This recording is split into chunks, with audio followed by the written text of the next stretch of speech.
Salut à toi qui veux reprendre le contrôle de ta vie, ici c'est Zenrila. Et dans cette vidéo, je voulais te parler d'un truc important. Alors reste jusqu'à la fin parce que c'est des explications qui peuvent te servir pour toi tout seul, personnellement, à toi-même tout seul. Ou alors si tu travailles avec des gens, ça peut t'aider aussi.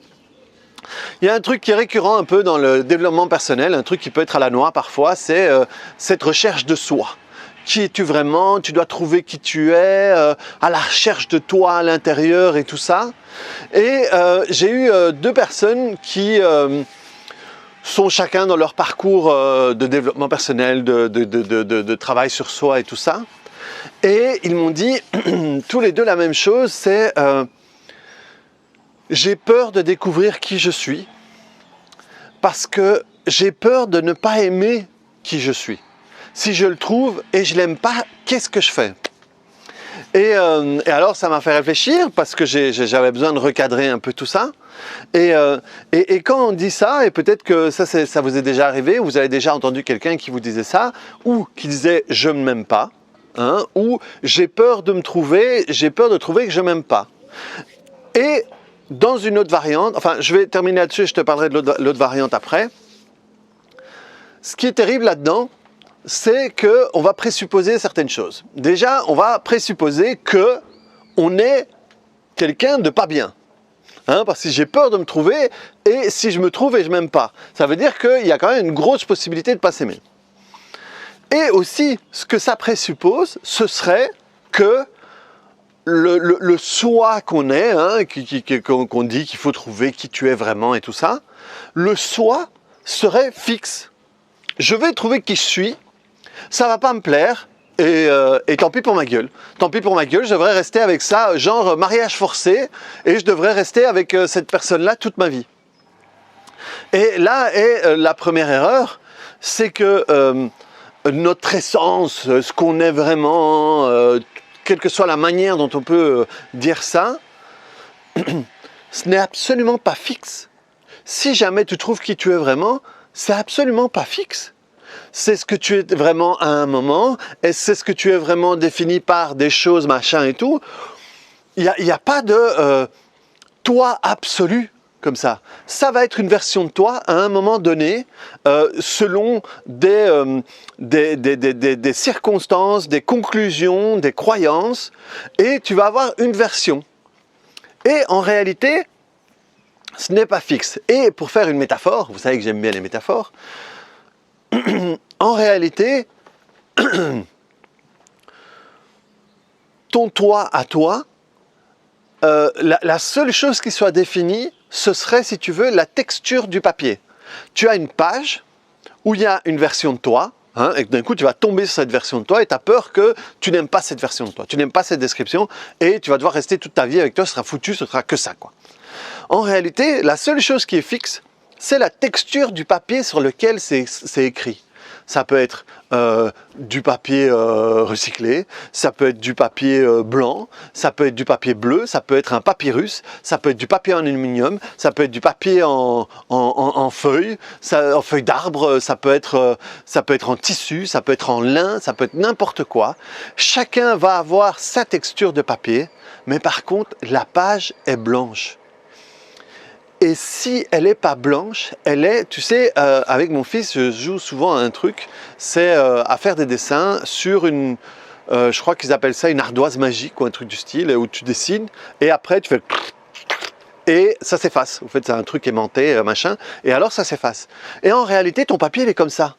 Ça veut dire que tu as un papier à toi, ça c'est ton essence, on va dire, hein, mais tu peux écrire ce que tu veux là-dessus. Et si jamais tu as écrit un truc que t'aimes pas, qui est faux, qui n'est plus vrai, que c'était vrai avant ou machin et tout, ou simplement que tu veux plus être, eh bien tu écris autre chose. Tu écris autre chose. Tu es le papier, mais tu n'es pas l'encre. Tu n'es pas l'encre qui est sur le papier. Et cette encre n'est pas indélébile.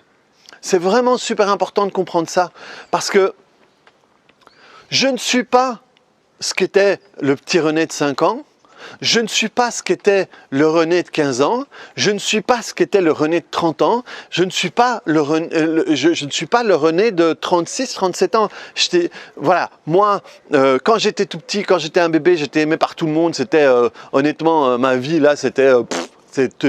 ma mère, mon père, même ma grand-mère venaient, mes sœurs se cachaient de ma grand-mère pour me prendre dans leurs bras. J'avais plein d'amour. Après, à un moment, dû à ça, je me suis senti invisible, donc j'étais pas... Et il y avait un mal-être parce que j'étais invisible. Ensuite, j'ai commencé à pouvoir me créer un personnage qui a fait que j'ai pu attirer des gens qui m'aimaient. J'ai eu des petites amies, j'ai eu la plus belle de la cité, la plus belle de l'école. Et donc, je me donnais l'illusion que ça allait, mais c'était toujours parce que je me sentais invisible, donc il fallait que j'ai un truc qui brille à côté de moi. À 25 ans, à 30 ans, j'ai changé, j'ai terminé une relation, il y a des choses qui ont changé.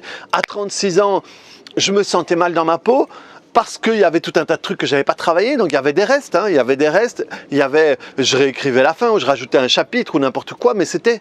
Et à partir de 36 ans, je rencontre le Faster EFT, je rencontre le travail efficace sur moi, mais surtout je l'applique. J'avais des techniques avant que je n'appliquais pas énormément. Mais là, avec le Faster, je l'ai appliqué. Et ce qui veut dire que ce que je suis aujourd'hui est quand même très différent de ce que j'étais il y a 6 ans. J'ai vu dans mes souvenirs Facebook qu'il y a 6 ans, j'écrivais parti pour 15 jours de travaux. Et c'était quand on est arrivé dans cette maison-ci.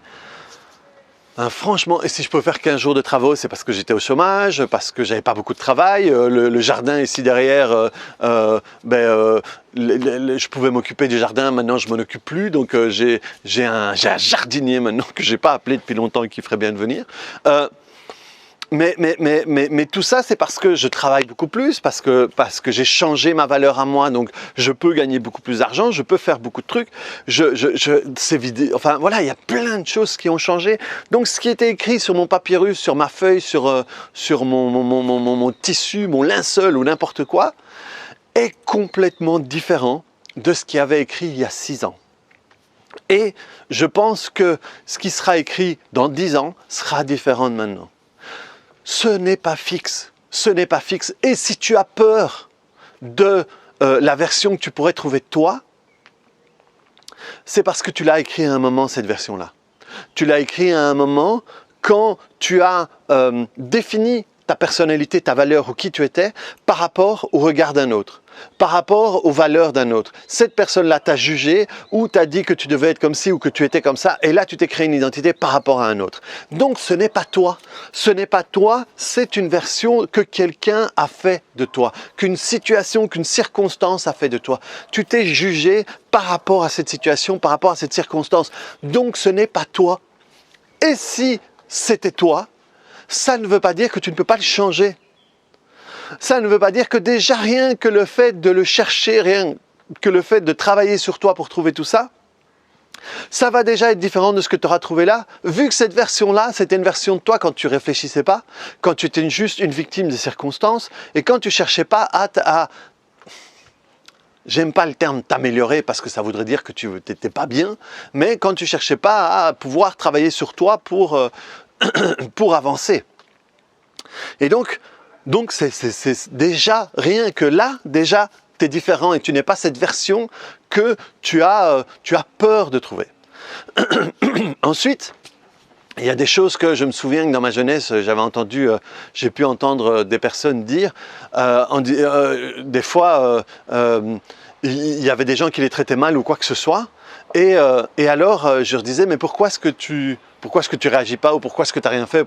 Il dit, ah non, parce que moi si je me fâche ou si je me lâche, ça va aller mal. Et donc, ces personnes-là, bon, certaines, c'est une excuse parce qu'elles n'ont pas les couilles de réagir et donc elles s'inventent un truc, mais il y en a d'autres qui le pensent vraiment. Il y en a d'autres qui pensent vraiment que s'ils lâchent les chevaux, ça va partir en vrille parce qu'ils ont une colère énorme. Et ce syndrome, c'est le syndrome, oui, dans les noms que j'ai trouvés, je les mets assez bien celui-là, c'est le syndrome de l'incroyable Hulk. C'est David ou Bruce Banner, selon la période où vous avez vu l'incroyable Hulk. David ou Bruce Banner qui a ce monstre vert à l'intérieur de lui.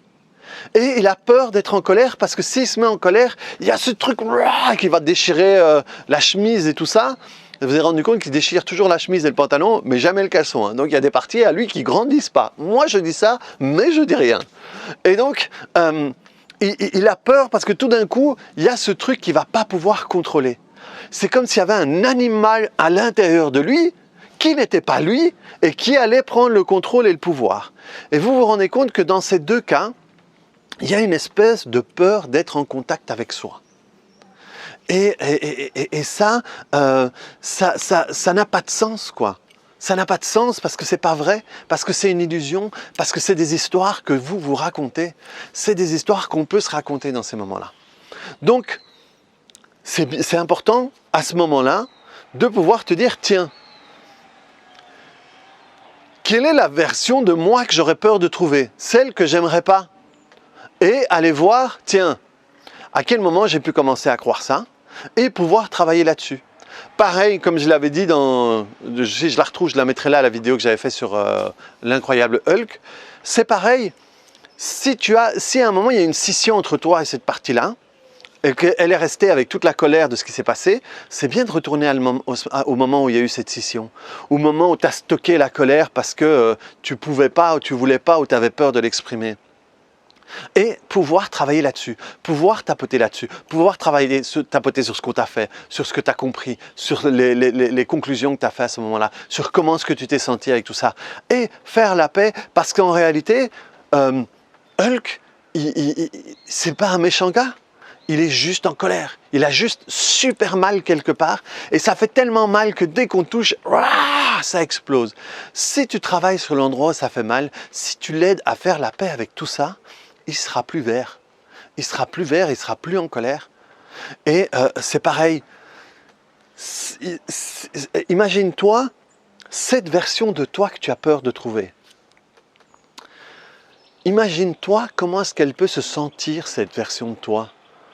Où même toi, tu n'as pas envie de l'apprécier. Même toi, tu n'as pas envie de la connaître. Et en réalité, tu traites cette version de toi de la même manière que les autres l'ont traitée. Et la manière dont les autres ont traité, cette version de toi a fini par croire qu'elle était vraiment ça. Donc il est temps que tu arrêtes de te traiter de la manière dont ils t'ont traité au départ. Et il faut aller dans cette partie-là. Et il faut aimer cette partie-là pour lui dire qu'elle a le droit d'être différente et qu'elle n'est peut-être pas tout à fait comme ça. Et dès que tu vas faire la paix avec ça, tu vas pouvoir prendre tout ça. Déjà, tu n'auras plus peur d'être ce que tu crois être toi. Mais surtout, tu vas pouvoir t'offrir la liberté d'effacer ce qu'il y a sur la page. Ce que peut-être quelqu'un d'autre a écrit sur la page, c'est peut-être même pas toi qui l'as écrit. Et pouvoir écrire ce que tu veux. Pouvoir définir ce que tu veux.